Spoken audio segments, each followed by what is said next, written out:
Chicken சமைக்கிறதுக்கு வினிகர்ல எலுமிச்சை கண்டிப்பா வேணும். அது இல்லன்னா என்ன, வீட்ல விம்ஜெல் இருக்குல்ல, 100 எலுமிச்சையின் சக்தி. அதை எடுத்து உன் வாயில ஊத்து. கார்லிக் பேஸ்ட் வாங்கி சொன்னா கோல்கேட் பேஸ்ட் வாங்கி வந்திருக்கா மெண்டல். நீ மொட்டையா பேஸ்ட்னு சொன்ன எனக்கு எப்படி மாப்பிள்ள தெரியும்? பல மஞ்ச பொடியும் இல்ல, அவன் ஒரு மஞ்ச பொடி ட்ரெண்ட். கையில என்ன வச்சுக்கிட்டு இருக்க நீ? நீ தானடா சொம்பு கேட்ட. சோம்பு கேட்டதுக்கு சொம்பு எடுத்து வந்திருக்கான். நான் இப்ப என்ன பண்ணணும்? நீ ஒண்ணும் பண்ண வேண்டாம் சாமி, இந்த குக்கர்ல போய் தண்ணி பிடிச்சிட்டு வா. ஓ உண்மையை சொல்லு, தண்ணி எதுல பிடிச்ச?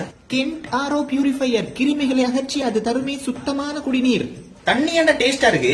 மினரல் ரிச் வாட்டர் மச்சான். ஆர்ஓ யூவி யூஎஃப்னு மல்டி ஸ்டேஜ் பியூரிஃபிகேஷன் நடக்கும்ல. அதான் சமைச்சாச்சு இல்லடா, என்ன பண்ணிட்டு இருக்க? வத்தல்டா, சாப்பாடு சைடுல கடிக்கிறதுக்கு வேணும்ல, உனக்கும் சேர்த்துதான் பண்றேன். ஓ நான் உன்ன மாதிரி ஒரு தண்ணியில போட்டு அவிக்கிற பாஸ்தாவை எண்ணெயில போட்டு பொரிச்சிட்டு இருக்கு.